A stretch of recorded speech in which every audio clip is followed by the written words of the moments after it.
Jaz bi si želel, da nihče od zaposlenih do staršev nikoli več nima tega občutka, nikoli več ne doživi tega prvega krika, ko starš kot prvo izve, kar se je otroku zgodilo, ko starš izve, da ta otrok nikoli več ne bo imel enakega življenja, kot ga je imel, in potem še, ko se prvič vidijo in tisti prvi krik, ko ga starš sliši, da tega nikoli ne rabi doživeti.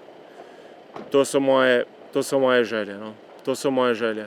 Prosim te, pamet vzemite v roke, te stvari so nevarne, kot je že kolega predhodno rekel, pojavnost narašča, vedno več je tega, pazite se, pazite na pirotehniko.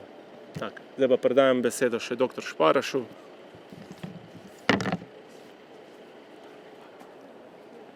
Lepo pozdravljeni, ponovno hvala za vabilo, ponovno poziv staršem, otrokom, da so to nepotrebne stvari. Odgovoril bi sam sebi na vprašanje, ali zdravimo kvalitetno te poškodbe, ki naraščajo.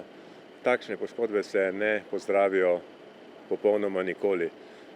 Ker bo za mano govoril predstavnik policije in vemo, da so v določenem času določena pirotehnična sredstva dovoljena, bi vam povedal, da tisti pacienti, ki so težje poškodovani, ki nikoli se ne vrne v prvotno stanje, prav vsi, ki so pravilno sposobni, obžalujejo, da to ni bilo strožje prepovedano.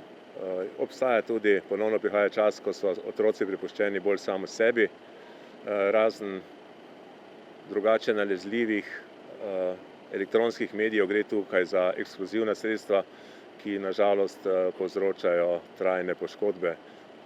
Razen nas ljudi so tudi moteče za živali, tako da naš oddelek, morda ne govorim za celotno ministrstvo, je za popolno prepoved kakršnekoli pirotehničnih sredstev, posebno zato, ker so tudi takšna, ki so dovoljena, lahko kupljena na črnem trgu in njihova eksplozivna moč presega pričakovano. Hvala lepa in prosim za upoštevanje naših prošenj.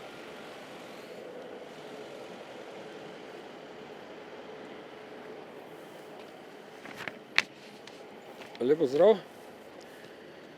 Tudi mariborski policisti si želimo, da bi prazniki minili čim bolj varno. Žal pa se vsako leto znova srečujemo z ugotovljenimi kršitvami in zadobljenimi telesnimi poškodbami, kar pa je najhuje, da so te prisotne tudi pri otrocih. V lanskih praznikih smo obravnavali 19 kršiteljev, kar je sicer nekoliko manj kot leto poprej. Zasegli smo 300 pirotehničnih izdelkov, polovico teh kršiteljev pa je bilo mladoletnih oseb. Tudi letos smo obravnavali že mladoletne osebe, 3, katerim smo zasegli okrog 50 pirotehničnih izdelkov. Rad bi povedal, da je prodaja ognjemetnih izdelkov kategorija F1, kateri glavni učinek je pok, sicer fizičnim osebam dovoljena med 19. in 31. decembrom, uporaba pa je dovoljena med 26. decembrom vključno do 1. januarja. Kljub temu pa te pirotehnične izdelke ne smemo uporabljati v strnjenih naseljih, zaprtih prostorih, v bližini bolnišnic, v sredstvih javnega potniškega prometa ter na prostorih, kjer se odvijajo javni shodi in javne prireditve. Prodaja, posest in uporaba ognjemetnih izdelkov kategorije F2 in F3, kateri glavni učinek je pok, to so petarde najrazličnejših oblik in moči, pa je prepovedana. Zagrožena globa je od 400 do 1200 evrov. Na koncu bi podal apel oziroma poziv staršem, da naj z opozarjanjem na nevarnost oziroma z lastnim zgledom pripomorejo k zmanjšanju poškodb. Kdor pa se pirotehniki ne more odreči, pa naj bo to čim bolj varno in uvedeno. Torej, pirotehnične izdelke uporabljate v skladu z navodili proizvajalca, pa čim manj moteče za okolico. Hvala. Ja, glede števila poškodb je žalostno, da ponovno naraščajo. V času korona epidemije je bilo tega nekoliko manj. Na oddelek so sprejeli med 5 in 8 bolnikov, lani pa je to število naraslo, tako da je nekje med 8 do 10 takšnih bolnikov na leto. Tudi v času velikonočnih praznikov, ne samo s tem.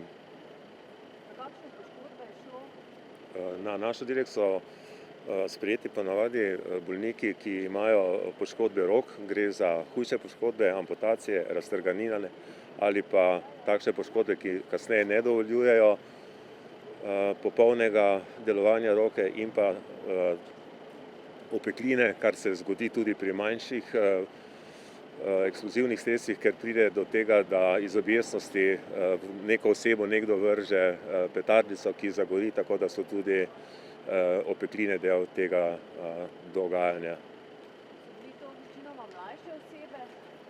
Žal je popolnoma razpršeno po starostni lestvici, večinoma so bile mlajše, vendar so pa tudi starejše.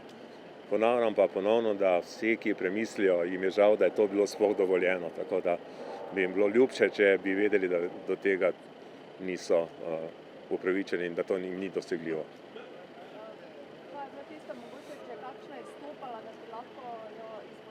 Ja, seveda o imenih ne morem govoriti, gre pa seveda za amputacije večjih prstov in pa seveda tudi amputacija zapestja, ki se rehabilitacija potem vleče več let in se pač nadaljuje potem tudi z protezami. Kakrškoli so napredovane, nikoli ne povrnejo več občutka zdrave roke. Hvala.